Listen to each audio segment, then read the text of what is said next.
అమ్మగారికి వందనాలు. మరి నా సాక్ష్యం ఏంటంటే మా మనమరాలకు భయం అవుతుంది, బుక్కులు అవుతుంది, కళ్ళకి నీళ్ళు కాస్తున్నాయి, ఏమో వచ్చినాను రమ్మంటుందని ఏడవబట్టింది. ఏడవబడితే మరి మన మంత్రంకు ఎండ పొద్దు 1 గంట తోలుకొని వస్తే అయ్యగారు అమ్మగారు ప్రార్థన చేసిండ్రు. సైతాన్ని వెళ్ళిపోయి పోమ్మా అని అన్నాడు అయ్యగారు. మరి అంతకంటే కూడా మా బుద్ధి మంచిగా అయింది. మీరందరూ దయచేసి ప్రార్థన చేయండి. మరి వాళ్ళందరూ మందిరం కష్టాలు అయ్యగారు అమ్మగారికి వందనాలు. నా చిన్న సాక్ష్యం దేవుడు దీవించిన కాక మరి గుడి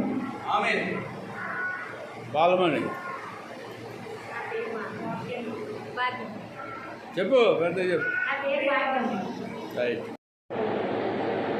ఆమోసు గ్రంథంలో 7వ అధ్యాయము 4 నుంచి 6 వరకు. ఆమోసు గ్రంథము 7వ అధ్యాయము 4 నుంచి 6 వచనం.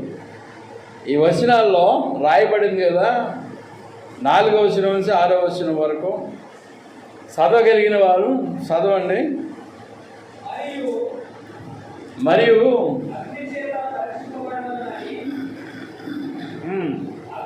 మరియు అగ్ని చేత పరీక్షింపబడవలెనని అగ్ని రప్పించి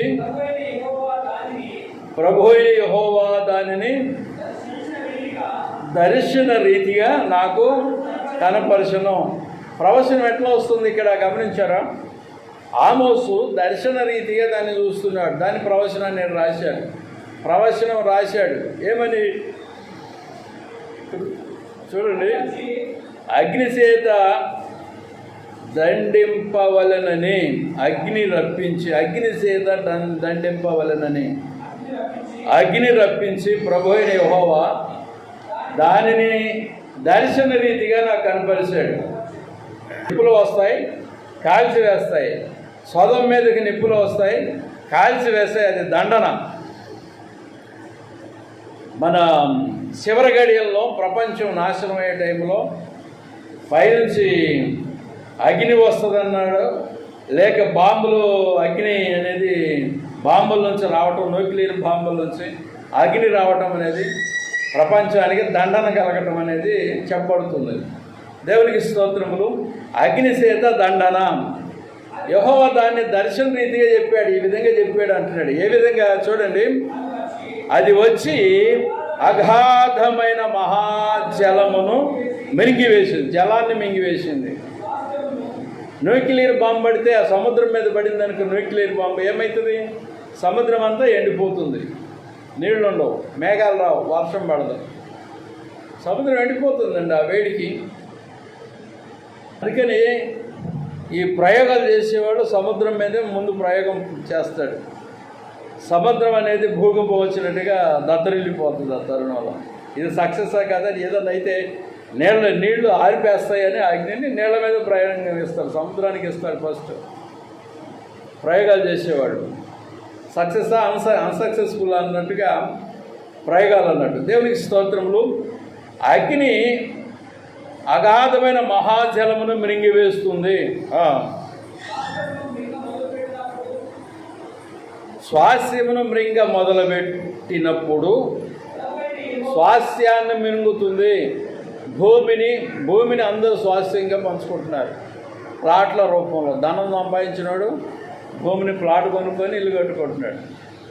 అది తన స్వాస్థ్యం, ఇన్హెరిటెన్స్ అంటారు. భూమిని మింగివేస్తుంది అగ్ని భూమిని మింగివేస్తుంది. రాబోయే అగ్ని పంచభూతములు మహావేంద్రముతో లయమైపోవును అనే వాక్కు నెరవేరబోతుంది. మహావేంద్రముతో లయమైపోవును, కాలిపోవును అంటాడు. అంటే ఆ యొక్క అగ్ని స్వాస్థ్యం అంటే ఈ యొక్క పొలాలు లేక ఇళ్ళు, ఆస్తులు, వాటిని మింగివేస్తుంది. ప్రభువైన యెహోవా కొద్ది జనము గల వాడు. ప్రభువైన యెహోవా అక్కడ ఫుల్ స్టాప్, అది కామ ఉంది. యాకోబు కొద్ది జనము గలవాడు, అప్పుడు అర్థం వస్తుంది. అతడు ఎలాగూ నిలుస్తును. యాకోబు ఎలాగ నిలుస్తాడండి? కొద్ది జనం ఉంది. 1,000,000 జనం ఉన్నారు, 1,000,000 కూడా లేదు, 90 లక్షలు ఉన్నారు. నేటి కాలంలో అయితే ప్రపంచం అంతా 850 కోట్లు ఉంటే అందులో 1 కోటి తీసేస్తే 849 కోట్లు ప్రపంచం అంతా జనాభా అంతా ఉన్నారు. ఇప్పుడు పెరిగింది కాస్త. అందుకని 50 కోట్లు కలపాల్సి వస్తుంది. ఇంతకుముందు 800 కోట్లే జనమే ఉంది ప్రపంచం అంతా. యాకోబు కొద్ది జనము గలవాడు, 90 లక్షలు మాత్రమే ఉన్నారు. అయితే మానివేయమని నేను మనవి చేయగా ప్రభువైన యెహోవా పశ్చాత్తాపడి అది జరగదని సెలవిచ్చును. ముందేమిచ్చాడు?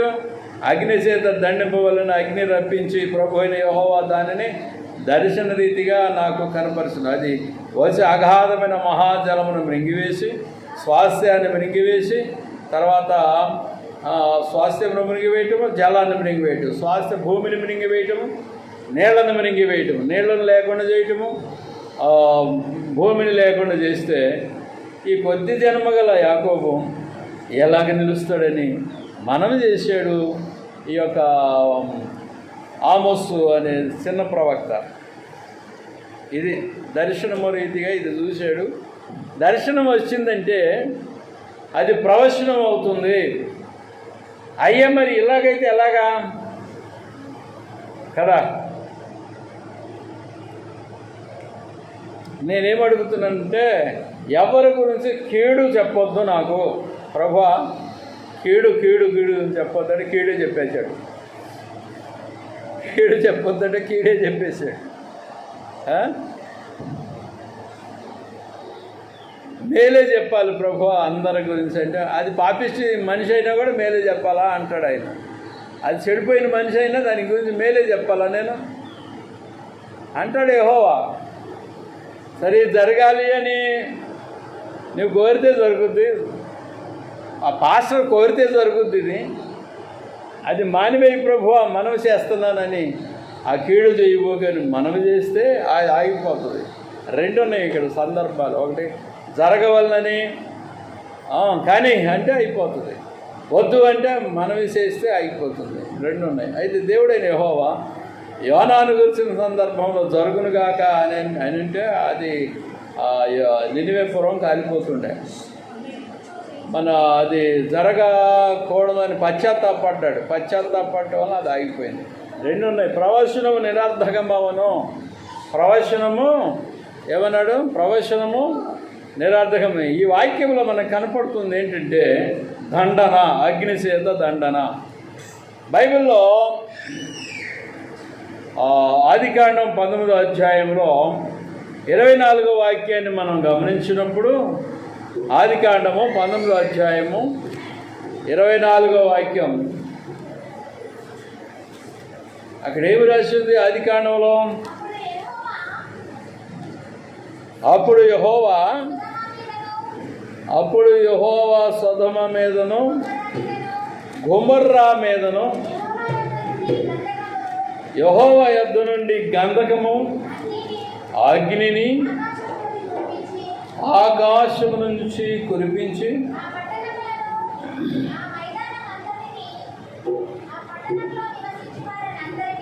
ఆ పట్టణములో ఉన్నవారిని, తర్వాత మైదానమంతటిని నేల మొలకలతో నాశనం చేశాడు అని రాయబడింది. ఇక్కడ చూడండి,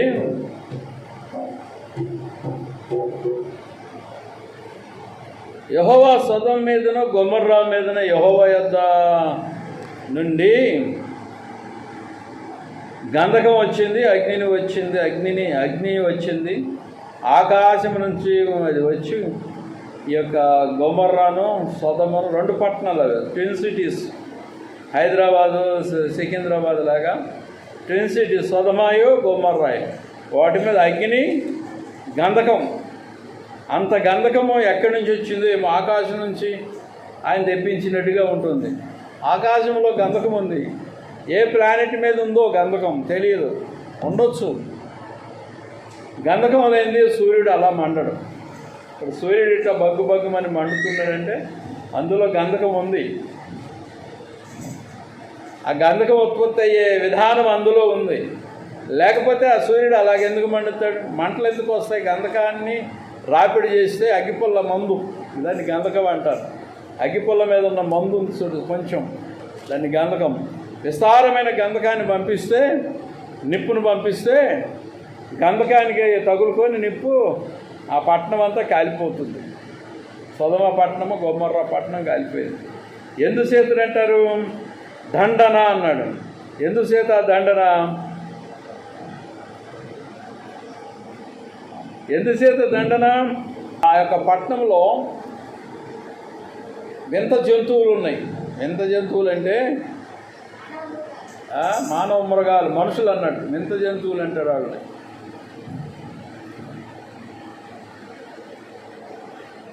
మానవ మృగాలు, మనుషులు అన్నట్టు. మనుషులే కానీ మృగాలు లాంటి వాళ్ళు ఇప్పుడు కూడా ఉన్నారు. మానవ మృగాలు అంటే మీకు అర్థం కావాలంటే, ఈజీగా అర్థం కావాలంటే నిన్న యూట్యూబ్లో వస్తుంది. యూట్యూబ్లో వచ్చేయన్ని అబద్ధాలు కావు. యూట్యూబ్లో వచ్చేయన్ని బోగస్ సార్ అంటారు కదా, అయితే అవ్వచ్చు కొన్ని, కానీ అన్నీ కావు. 6 ఏళ్ళ పిల్లని చంపేశాడు. 6 సంవత్సరాల అమ్మాయిని రేపు చేసి చంపేశాడు. అదేం కథ? ఇది వింత మృగం. ఇలాంటి మృగాలు ఆ సొదమ పట్టణంలో ఉన్నాయండి. అలాంటి మృగాలే కాదు, ఇంకా కొన్ని రకాల మృగాలు ఉన్నాయి.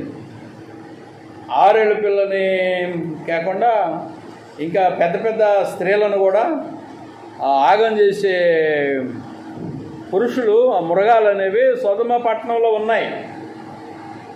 మృగాలు, మానవ మృగాలు. ఇంకొక రకమైన వింత జంతువులు ఉన్నాయి ఆ సొదమ పట్టణంలో. ఆ వింత జంతువులు ఏంటంటే పురుషులే వివాహం చేసుకుంటారు. ఇప్పుడుందా? ఇప్పుడు ప్రపంచంలో ఉందా ఆ సన్నివేశము? సొదమలో జరిగిన ఆ పురుషులు ఉన్నారు చూడండి. 2 పురుషులు వచ్చారు. దేవదూతలు వచ్చినప్పుడు లోతింట్లో ప్రవేశించినప్పుడు, ఆ లోతింట్లో వాళ్ళు ప్రవేశించగా వాళ్ళని పాడు చేయడానికి దొమ్మిగా వచ్చిన వింత మృగాలు, పురుష సంయోగులు అంటారు వాళ్ళని. వాళ్ళు స్త్రీ సంయోగులు కాదు, పురుష సంయోగులు. ఆ యొక్క మీ ఇంట్లోకి వచ్చిన వారిని మేము ఆగం చేస్తాం, బయటికి తీసుకురండి అన్నారు. వింత మృగాలు అవి నేటి కాలంలో ఉన్నవి. నేటి కాలంలో సొదమ లక్షణాన్ని, సొదమ గొమొర్రాలో ఉన్న లక్షణాలని చూపిస్తున్నటువంటి లక్షణాలు కలిగిన ఆ వింత మృగాలు, వింత మనుషులు ఈ నేటి కాలంలో ఉన్నారు. ప్రైజ్ ది లార్డ్, హల్లెలూయా. ఉదాహరణ చెప్పనా? ఒబామా. ఏమన్నాను సార్? ఒబామా ఎవరు అనుకున్నారు? మీకు చెప్తానండి సరిగ్గా. ఒబామా పేరు ఎన్నోళ్ళు చేస్తండి. ఆ పేరే మీరు లేదు, నేను ఎలా చెప్పాలి దేవుడా అన్నట్టుగా నాకుంది బాధ. ఒబామా అమెరికా ప్రెసిడెంట్ లేడా? పూర్వము ఉన్నాడా? విన్నావా? ఇప్పుడు విన్నావా? America president Obama. ఆయన భార్య అంట పురుషుడట. ప్రైజ్ ది లార్డ్, హల్లెలూయా. ఇప్పుడు అర్థమైందా? ఒబామా గారి భార్య మగోడు. ఈయనెవరో మగోడిని చేసుకున్నాడు. దానికి సన్నివేశం చెప్తా. సర్జరీ చేసుకొని స్త్రీగా మారిందా, లేక కంప్లీట్గా స్త్రీ వేషం వేసుకొని అక్కడ ఉన్నాడా అటు వ్యక్తి? ఆ ఒబామా యొక్క భార్యగా ఉన్న వ్యక్తి మగవాడు. ఒబామా గారు మగవాడిని చేసుకున్నాడు. స్త్రీగా సర్జరీ అయిన పురుషుని చేసుకున్నాడా, లేక ఆ యొక్క పురుషుడైన వాడినే, కొజ్జావాడినే చేసుకున్నాడా ఈ ఒబామా? నాకు తెలియదు. అడగండి. ఆడి పెళ్ళం మాత్రము, పెళ్ళంగా ఉన్న వ్యక్తి మాత్రము పురుషుడే. ప్రైజ్ ది లార్డ్, హల్లెలూయా, హల్లెలూయా. మీకు అర్థం కావట్లేదు ఆ సన్నివేశం? సొదమలో జరిగిన సంభవము ఒక దేశాధ్యక్షుడిగా చేసినటువంటి వ్యక్తి జీవితంలో జరిగింది. ప్రైజ్ ది లార్డ్, హల్లెలూయా. ఈ దేశాధ్యక్షుడికి సంబంధించిన వానింట్లో జరిగితే ఇది ఈ ప్రపంచం మీద ఎంతోమందిని నేను చూస్తున్నాను. మడత కొజ్జాలు అంటారు చూడు, కొజ్జా మనుషులు తెలుసు కదా, వాళ్ళు చేసే కార్యాలు తెలుసా? వాళ్ళనే పురుష సంయోగులు అంటారు. స్త్రీల తత్వము వేరే కొందరు వాళ్ళనే కోరుకొని ప్రత్యేకంగా వివాహం చేసుకునే వాళ్ళు ఉన్నారు. అలాంటి వారినే కోరుకుంటారు. స్త్రీలను కోరుకోరు కొందరు వివాహం కొరకు. వారినే కోరుకుంటారు, వారి అందే వీరికి సుఖముంది అనేది తెలవబడినది ఒక విషయం అన్నట్టు. స్త్రీని చేసుకోడు, స్త్రీని చేసుకుంటే సుఖించడు. అందుకని అట్టి వ్యక్తిని కొద్దివాళ్ళని చేసుకొని జీవితాన్ని ఆనందిస్తారనేది ఒక విషయము. దేవునికి స్తోత్రములు. ఈ కొద్దివాళ్ళు ఎక్కడున్నారంటే సొదమ గొమొర్రాలో ఉన్నారని చెప్తున్నారు. అందుకని వాళ్ళకి దేవుని వాక్యం ప్రకటించిన వాళ్ళు లక్ష్య పెట్టరు, పెడచెవిని పెట్టారు సొదమ గొమొర్రా వాసులు. దేవుని వాక్యం చెప్పినా లక్ష్య పెట్టరు, వినరు. మా ఆనందం మాకే, మా సుఖం మాకే అనేవాళ్ళు వాళ్ళు కనుక వాళ్ళకి దండన ఏంటంటే ఆ ఒక వర్గాన్ని చెప్పే మీకు. ఇంకా చాలా వర్గాలు ఉన్నారు ఆ సొదమ పట్టణాల్లో, గొమొర్రా పట్టణాల్లో పాపులు అన్నట్టు. కనుక అట్లాంటి వారిని దండన చేయటానికి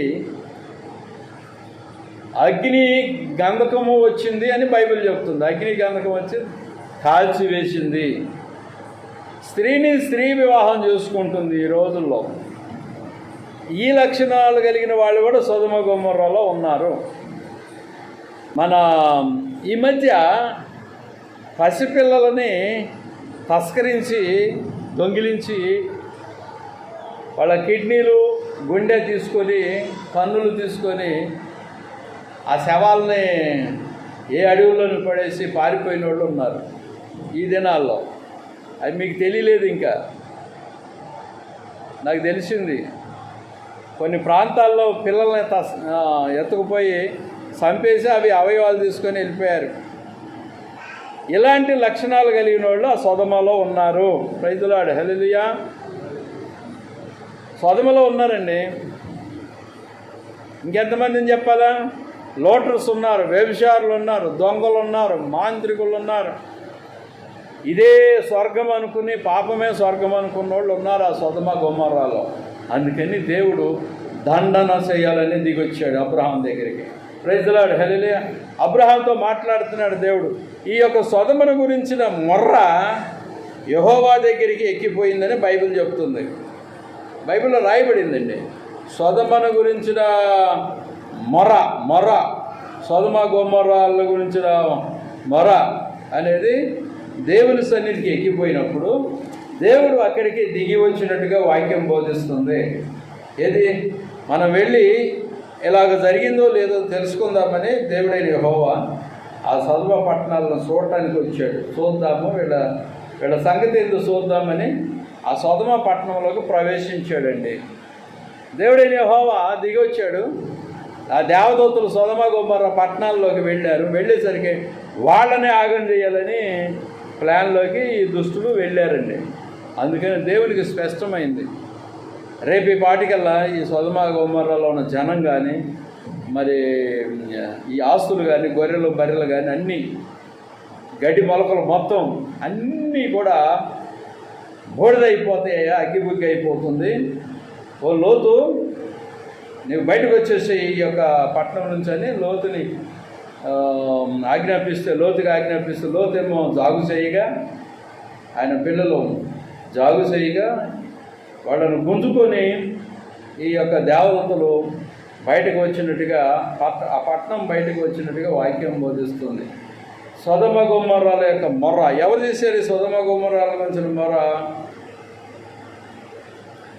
అబ్రహాము చేసి ఉండాలి, లేకపోతే లోతు చేసి ఉండాలి. లోతు అనుదినం ఆ ఊర్లో జరుగుతున్న పరిస్థితులను, ఆ పట్టణంలో జరుగుతున్న పరిస్థితులను లోతు అనుదినము కళ్ళారా చూస్తున్నాడు, సహించు వస్తున్నాడు. వాళ్ళ గురించి మొరపెట్టుచుండెను. లోతు నీతిమంతుడు కదండి, అందుకని మొరపెట్టుచుండెను అని ఉంటుంది బైబిల్లో. అంటే బైబిల్లో మీకు డైరెక్ట్గా రాయబడలేదు అది, ఆ విషయము. నీతిమంతుడు కనుక నీతిమంతుడు తప్పక విజ్ఞాపన చేయుచుండెనని తెలుసుకోవాలి. తర్వాత అబ్రహాము ఆ సమీప ప్రాంతంలో ఉన్నాడు కనుక, అంటే అక్కడి నుంచి పడమర ప్రాంతంలో అబ్రహాము ఉన్నాడు. ఇది ఈ లోతు తూర్పు ప్రాంతానికి వచ్చాడు. అక్కడ బాగుంది వాతావరణం అని, సొదమ ప్రాంతం. అబ్రహాం ఏమో పడమర ప్రాంతంలోకి ఉండిపోయాడు. అందుకని అబ్రహాము కూడా గురించిన పరిస్థితులను తెలుసుకున్నవాడై ఉన్నందున అబ్రహాము కూడా మొర్ర పెట్టి ఉండాలి. మొర్ర పెట్టడం అంటే అర్థం ప్రార్థన చేయటము ఒకటి మాత్రము కాదు. ప్రార్థన ఉంటుంది మొర్రలో, కానీ మొర్ర అనేది అంటే దేవుడు ఆలకించే వరకు ప్రార్థన నుంచి లేవరో ఎవరో దైవ సేవకులు, పాస్టర్లు కానీ భక్తులు కానీ ప్రార్థన వాళ్ళు దేని కొరకు చేస్తున్నారో ఆ ప్రార్థనకి జవాబు వచ్చేదాకా దేవుని యొక్క సన్నిధిలో మోకాళ్ళ మీద ఉండి గోజాడుతూ దేవుని సన్నిధిలో గోజాడుతూనే ఉంటారని దేవుని వాక్యం బోధిస్తుంది. మొర్ర అంటే అది మొర్ర సొదొమ గొమొర్రాలను గురించిన మొర్ర దేవుని దగ్గరికి ఎక్కిపోయిందని రాయబడింది. మనం పోయి చూద్దాము అని వాళ్ళు అన్నారు.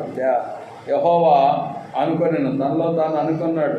దేవదూతలు ప్రయాణం చేయగా దేవదూతల లోపల నుంచి యెహోవా వచ్చాడు. ప్రైజులాడు. అది తెలియదు చాలా మందికి. అక్కడ కనపడుతుంది దేవదూతలే, మీకు కనపడుతుంది సిగ్గుపాస్టర్ ఎదురుగా కదా, అవునా? నా లోపల నుంచి యెహోవా మీపైకి ప్రసరిస్తాడని ఎంతవరకు తెలుసు? నా లోపల నుంచి దైవ సేవకుని లోపల నుంచి దేవుని ఆత్మ ప్రజల మీదకి కనపడతాడు. డైరెక్ట్గా యెహోవా రాడు.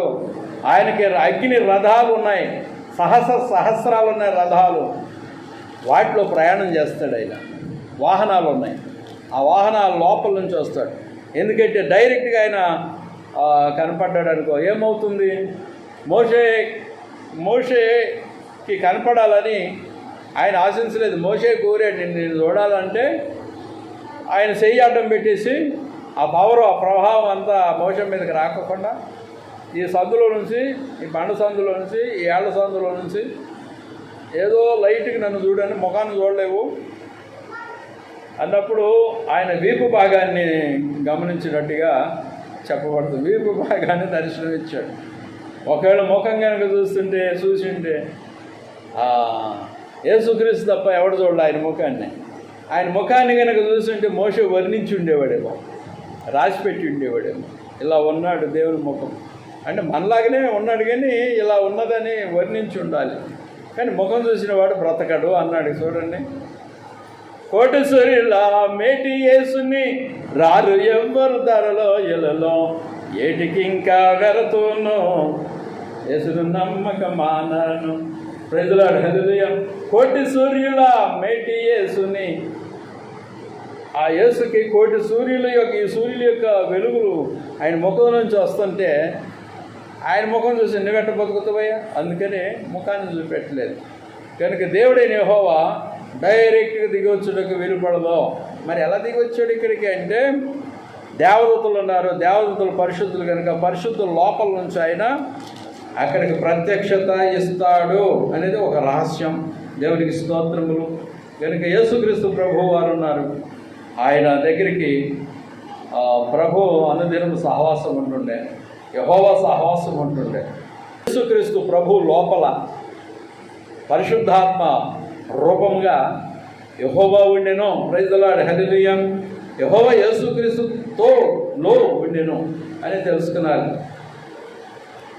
18వ అధ్యాయం ఆదికాండము 20వ వాక్యాన్ని ఒకసారి చూడండి.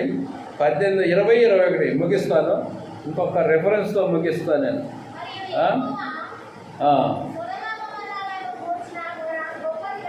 సొదొమ గొమొర్రాలను గూర్చిన మొర గొప్పది. ఏమన్నాడు? సొదొమ గొమొర్రాలను గూర్చిన మొర్ర గొప్పది. 21 వరకు. వాటి పాపము బహుభారమైనది కనుకను నేను దిగిపోయి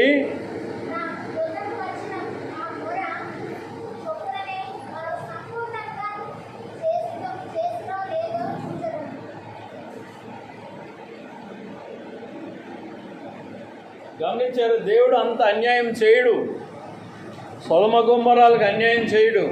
చూడండి, వాళ్ళు సంపూర్ణంగా ఈ పాపాన్ని జరిగించారో, ఏ పాపం గురించి మొరపెడుతున్నారో భక్తులు, ఆ పాపమును జరిగించారో లేదో, నేను దిగిపోయి నా ఎద్దకు వచ్చిన మొర్ర చొప్పుననే వారు సంపూర్ణంగా చేసినో లేదో చూసేదను, చేయని ఎళ్ళ నేను తెలుసుకుంది. నేను చేయకపోతే వాళ్ళని నాశనం చేయను అన్నట్టుగా ఉన్నాడు అన్నట్టు. ఇదండి పాపము నీవు సంపూర్ణంగా చేసేవో లేదో మొదట దేవుడు వచ్చి చూస్తాడు. నిన్ను చంపాలంటే దేవుడు దిగి వచ్చి మొదట చూస్తాడు, పరిశోధిస్తాడు. అవునండి, ఇన్స్పెక్షన్ అవుతుంది. ఇది జరిగిందా లేదా, ఇది నిజమా కాదా. దేవదూతలు తెలిసిపోయారు. దేవదూతలు సొదొమ గొమొర్రాల గురించిన మొర్రని మోసుకొని పోయారు యెహోవా దగ్గరికి. అక్కడికి వెళ్ళిన తర్వాత ఈ మొర్ర నిజమా కాదా ఫాల్స్ ట్రూత్ అని తెలుసుకోవాలని దేవుడైన యెహోవా దిగి వచ్చును. ఎందుకంటే ఆయన స్వయముగా చూడాలి. ఒక ఇన్సిడెంట్ చేయాలంటే స్వయముగా చూడాలి దేవుడైన యెహోవా. అక్కడి నుంచి చూడడా భూదిగంతముల వరకు యెహోవా నేత్రము కన్ను భూదిగంతాల వరకు సంచరిస్తుంది. భూమి అంతా ఏం జరుగుతుందో అనే విషయము అక్కడుంటే తెలీదా? ఎందుకు తెలీదు?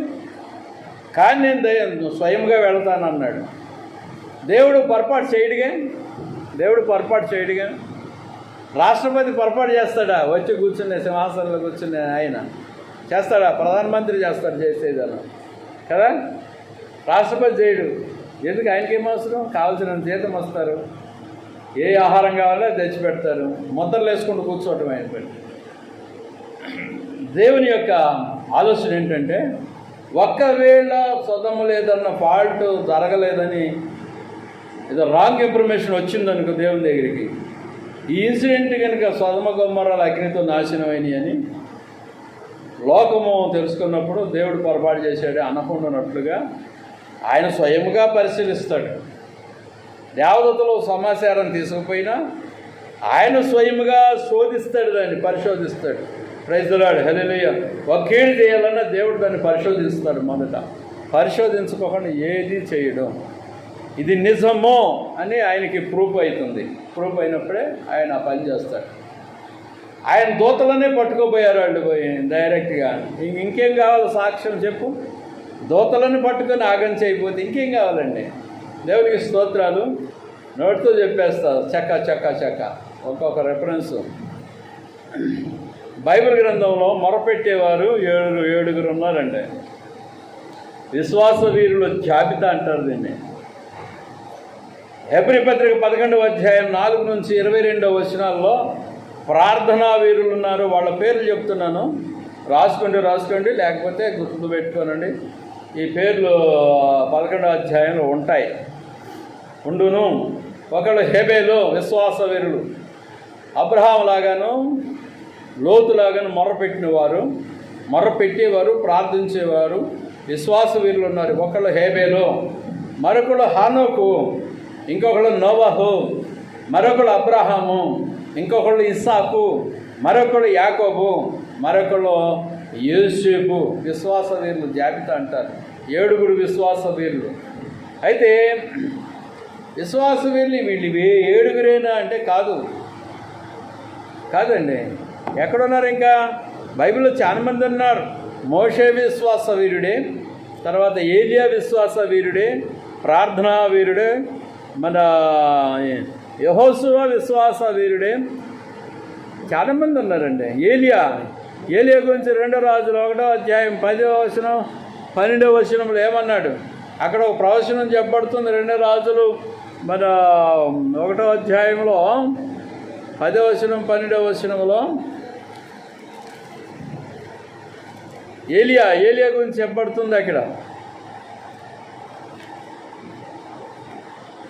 2 రాజులు 1వ అధ్యాయము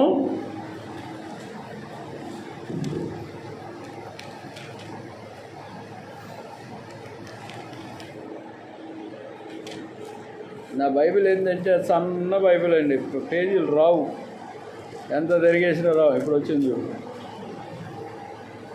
10వ వచనము 12వ వచనం. అందుకు ఏలియా, నేను దైవజనుడనైతే, నేను అన్నాను, నేను సింగపాస్టర్నైతే ఇది జరుగుగాక అన్నాను అనుకో, జరిగిపోతుంది, పాపం అన్యాయం అయిపోతుంది కదా. నేను దైవజనుడనైతే ఏలియా అంటున్నాడు, సవాల్ చేస్తున్నాడు. అగ్ని ఆకాశం నుండి దిగి వచ్చి నిన్ను నీ 50 మందిని దహించునుగాక, నిన్ను నీ 50 మందిని దహించునుగాక అని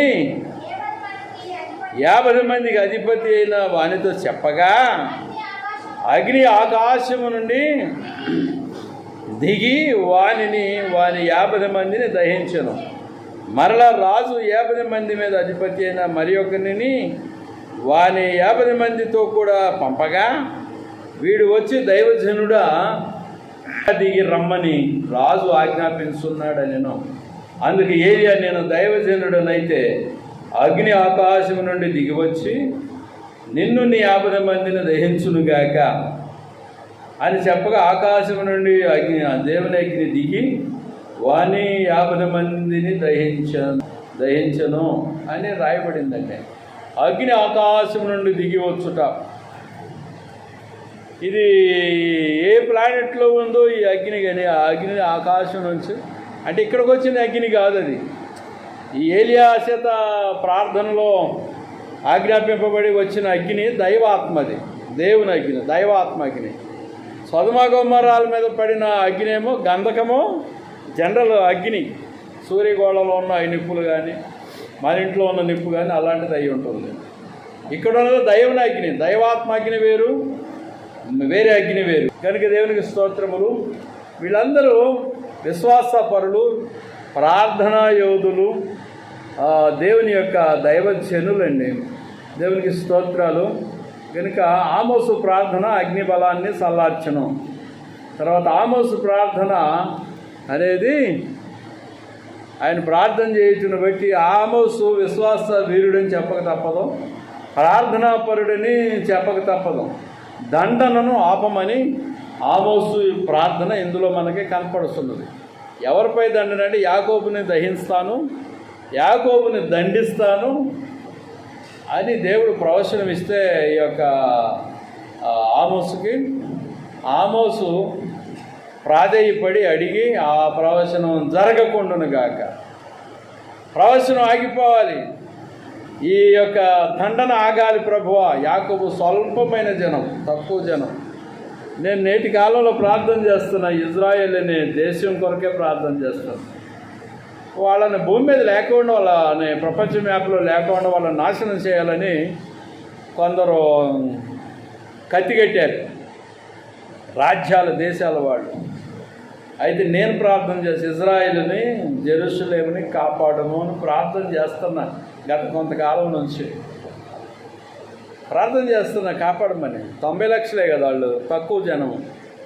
లేకుండా చేయాలని ప్రపంచ దేశాల్లో కొన్ని శత్రు దేశాలు సైన్యాలు ప్లాన్లో ఉన్నాయి, రాజులు ప్లాన్లో ఉన్నారు.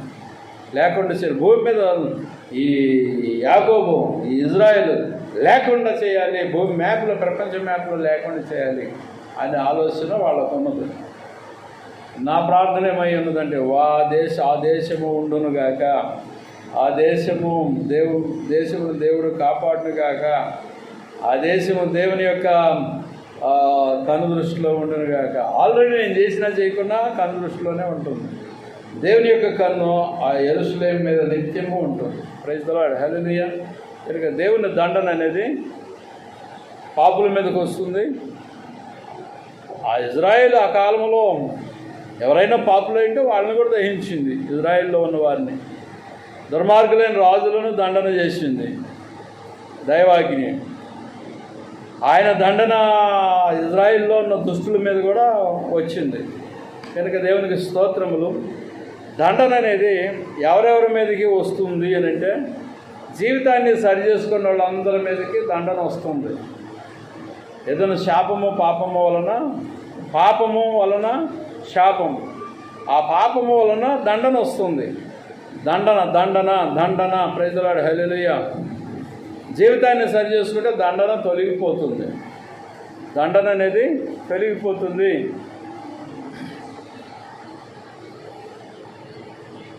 ముఖం పగిలిపోయింది, ఆయాసంగా మన అన్కాన్షియస్లో వ్యక్తి ఉన్నదని నేను అనేసరికి కదా, మీకు అదే గుర్తుంటుంది కానీ నేను చెప్పిన వాక్యం గుర్తుండదు కదండి, అంతేనా?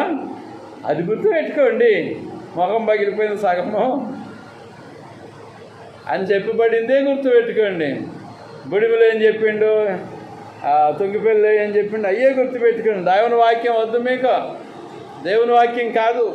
ముందు నేను చెప్పిన ఏదన్నా దేవుడు నాకు బయలుపరిచిన విషయాన్ని చెప్తే దాన్నే గుర్తుపెట్టుకోండి. తప్పది. ఆయన ఇది చెప్పాడు, అది చెప్పాడు, వాళ్ళ గురించి వీళ్ళ గురించి అంటే నేనేం చేయాలి, కానీ నాకు వచ్చిన దర్శనాన్ని నేను చెప్పాను. అయితే దానిలో ముఖం నిజంగానే పగులుతుందా, సగం పగిలిపోతుందా? నువ్వు మాట వినకపోతే ముఖం పగలగొడతా అంటది వాళ్ళమ్మ. ఎందుకని? ముఖం పగులుదే. మాట విన్న వాళ్ళు ఏమంటారు, తండ్రి ఏమంటాడు, అరే ముఖం పగలగొడతాడు, నేను ముఖం పళ్ళన్నీ రాలిపోతాయి అంటాడు. ఎందుకని? అక్కడ అర్థం ఏంటి? చెప్పిన మాట వినమని. ఎవరి మాట వినాలి? అర్థమవుతుందా? వాక్యం అర్థమవుతుందా? నేను పోయి ఇంట్లోకి పోయి తొంగి చూసి వచ్చానా? కాదయా, ఎవరి గురించి అయినా నేను పోయి డిచ్చిపెళ్ళిపోయి తొంగి చూసి వచ్చానా, వీళ్ళు సొరంగంలోంచి బయటకు వస్తున్నారని చూసి వచ్చానా? లేదు, నా ఇంట్లో నేను మోకాళ్ళ మీద ఉన్నా బ్రదర్, దేవుడు నాతో మాట్లాడుతున్నాడు దర్శన రీతిగా, నేనేం చేయాలి? చెప్పబడింది నేను చెబుతున్నాను, అంతేగాని నేను మా నిమిత్త మాత్రమే, నేనేం నాలో ఏం లేదు. అయితే ఏం చేయమన్నాడు దేవుడు? ఆధ్యాత్మికమైన జీవితాన్ని అలవర్చుకోమని ప్రభువు ప్రకటిస్తున్నాడండి. ఆధ్యాత్మికమైన జీవితం, ఆత్మీయమైన జీవితమును అమలు చేసుకోవాలని అర్థం. అవన్నీ మర్చిపోవాలి. ఏంటి? సంబంధమైన శరీర అవసరాల సంబంధమైన అన్నీ పక్కనేసేసి దేవుల్లో ప్రార్థనలో కూర్చోవాలి. ప్రార్థనలో వాక్యం చదివి వాక్యానుసారంగా నడవటానికి ప్రయత్నం చేయాలి. అప్పుడు ముఖం పగలదు, ఏం పగలదు. ఎవరికి పగలదు? మాట అర్థమైందా? ప్రైజ్ ది లార్డ్, హల్లెలూయా. మీ ఇంటికి వచ్చి చూశానా నేను? నీ మొహం పగలదు అని నేను అన్నానా? నేను ఎందుకన్నా? నేను అనలేదు, నాకు తెలియదు, ఏం తెలియదు. అట్లా దర్శనం అలా కనొస్తుంది అంటున్నాను. దాని అర్థం ఏంటంటే వాక్యంతో సరిదిద్దుకోనవలనని అర్థం. అర్థమేంటి? వాక్యము తర్వాత వచనం దాన్ని రావట్లేదు నెత్తులకి, ఏం చేయాలి? తర్వాత ఏముంది? వాక్యం అర్థం లాంటిది. ఇట్లా చూసుకోవాలి వాక్యాన్ని, బైబిల్ చదువుకోవాలి. జీవితాల్లో లోపాలు ఎవరికి తెలుస్తాయి? దేవునికి తెలుస్తాయి. తర్వాత ఎవరికి తెలుస్తాయి? వాళ్ళకే తెలుస్తాయి. వాళ్ళ లోపాలు వాళ్ళకే తెలుస్తాయి. నాకు తెలీదు, నాకు ఈ లోపం తెలిస్తే నేను చెప్తా. మరి తెలియకుండా నేను ఎలా చెప్పాలా? అందుకని ఎవరి లోపం వాళ్ళకి తెలుస్తుంది కనుక మీరు అనుకుంటున్నారు ఆ ఒక్కడి కొరకో లేదా ఇంకొకళ్ళ డిచ్చిపల్లిలో ఉన్న వాళ్ళ కొరకో ఏదో చెప్పాడు, మా గురించి ఏం చెప్పలేదుగా, అంతేనా? నీ గురించి నేనేం చెప్పలేదుగా, నా తల్లి, నా అమ్మాయి, నీ గురించి నేనేం చెప్పలేదుగా అయ్యా అనుకుంటున్నావు. దేవుడు ఎప్పుడు బయలుపరుస్తాడో అప్పుడు చెప్తాను. ఆయన సొంతగా కల్పించి చెబుతున్నాడు అనుకుంటున్నారు కదా. కల్పించి చెప్తే డైరీలో రాసుకోను, ప్రైజ్లో అవసరం లేదు. నేను ఏదన్నా కల్పించి చెప్పాను అనుకో, నా ముఖం పగులుద్ది ముందు, మీ ముఖాలు కావు. కల్పించకూడదు. ఆయన ఏది బయలుపరిస్తుంది జనాలని సవరించడం కొరకు చెప్పబడుతుంది. హల్లెలూయా, హల్లెలూయా. ఇజ్రాయిల్ ఉన్నాడు, ఆయన భార్య ఉంది. వాళ్ళిద్దరు చర్చిలో డోర్లోనే ప్రవేశించారు. ప్రవేశించి ఇక్కడికి వచ్చి ప్రార్థనలో మోకాళ్ళ మీద ఉన్నట్లుంది. ఆ రోజు వాళ్ళు అట్ట వస్తుంటే నేను ఇట్లా వచ్చా. 7 మోకాళ్ళ మీద ఉండటంతోనే ఒక శక్తి అన్నము కలబెడుతుంది. అది ఒక శక్తి అనేది అక్కడ కనపడుతుంది. ఒకళ్ళ మీద ఆ జంటు మీదకి వస్తుంది. అది ఇది ఎక్కడి నుంచి వచ్చింది? అని పరిశుద్ధితే శోధించడానికి వచ్చింది, వాళ్ళ ఫ్యామిలీని గందరగోళం చేయటానికి. అది నాకు కనపడుతుంది. ప్రైజ్ ది లార్డ్, హల్లెలూయా. వెంటనే దేవుని యొక్క వాక్యమును నేర్చుకొని చక్కగా చదివి పరిశోధించి పరిశీలిస్తే నేను చెప్పే ప్రతి విషయము ఈ బైబిల్లో రాసి ఉంటుంది. ఏషియాకి ఎలా దర్శనం కలుగుతుంది? నిద్రపోయినప్పుడు కాదు ఏషియాకి దర్శనం వచ్చింది, ప్రార్థనలో మోకాళ్ళ మీద ఉన్నప్పుడే. ఆమోస్కి ఎలా దర్శనం కలుగుతుంది? ఏలియాకి ఏ దర్శనం కలుగుతుంది, ఎలా కలుగుతుంది? ఇవన్నీ తెలుస్తాయి. ప్రవక్తలకు మాత్రమే అవకాశం ఉంది. ప్రార్థనా పరులు మోకాళ్ళ మీద ఉండి ప్రార్థన చేసే వాళ్ళకి మాత్రమే అవకాశం ఉంది. దేవుని వాక్యాన్ని వెంబడించని ప్రతి ఒక్కరి పళ్ళు రాలిపోతాయి. దేవుని వాక్యాన్ని అనుసరించిన ప్రతి ఒక్కరి పళ్ళు రాలిపోతాయి. అయితే నేను అనుసరించట్లేదు కదా, అనుసరించట్లేదు కదా, నా పళ్ళు రాలిపోతాయా? లేదు. నీ పళ్ళు ఎందుకు రాలుతాయి? నీ పళ్ళు పాల పళ్ళలాగా దగ్గర దగ్గర దగ్గర తెల్లగా మెరుస్తూ ఉంటాయి. పొదవేమొచ్చింది? పళ్ళు రాలుతాయి అంటే అర్థం ఏంటి? అర్థం అరే దెబ్బ తగులుతురా అని అర్థం. అంతేగాని దేవుని వాక్యాన్ని అనుసరించి నడవకపోతే కన్నులు తింటవయ్యా అని అర్థానికి వస్తుంది. పళ్ళు రాలుతాయి అంటే అర్థం. అంతేగాని పళ్ళు రాలుతాయి అంటే పళ్ళు ఊడిపోయినట్టేనా? అంటేనా? కాదు కదా. అరే నీ పెళ్ళి అవుతుంది అంటే అర్థం పెళ్ళి అవుతుంది అని అర్థమా? లేకపోతే పెళ్ళి అవుతుంది, నీ పెళ్ళి చేస్తా కొడుక చూసుకో రేపటి లోపల అన్నాడు అనుకో ఒకడు, అంటే అర్థం ఏంటి అని అర్థం. కానీ అర్థాన్ని వ్యర్థంగా మార్చి వాక్యాన్ని మిస్అండర్స్టాండింగ్ అంటే మిస్అండర్స్టూడ్లోకి రాకూడదు. ప్రైజ్ ది లార్డ్, హల్లెలూయా. కనుక ఏది చెప్పినా సరే ఎందుకు చెప్పిండని అర్థం చేసుకోవాలి. కానీ నా డైరీలో రాయబడుతుంది, ఎవరి గురించి చెప్పబడుతుందో వాళ్ళ పేరు రాయబడుతుంది, ఏ సంఘటన రాయబడుతుంది, దాని నెరవేర్పు ఏంటి అనేది తెలుస్తుంది కొద్ది రోజులు. దేవునికి స్తోత్రాలు. ప్రస్తుతానికైతే ఎక్కడ లోపాలు ఉన్నాయో సవరణ చేసుకోమని దేవుని ఆజ్ఞ. ప్రైజ్ ది లార్డ్, హల్లెలూయా. ఇదండి ఆమోసును గురించిన విషయం. ఎవరికి చెప్పాడు ఆమోసు ప్రవచనము? ఇజ్రాయేలు కొద్ది జనానికి. మరలా ఏం చేస్తున్నాడు? ఈ కొద్ది జనమే దేవా ఎందుకు వీళ్ళని దండన చేస్తావు? అగ్నిచేత ఎందుకు దండన చేస్తావు? వీళ్ళకున్న నీళ్ళన్నీ ఆవిరైపోతాయి, నీళ్లు దొరకవు, స్వాస్థ్యం అంతా అన్యజనులు పాలైపోతుంది. అది మినిగివేయబడటం అంటే అన్యులు పాలైపోతుంది.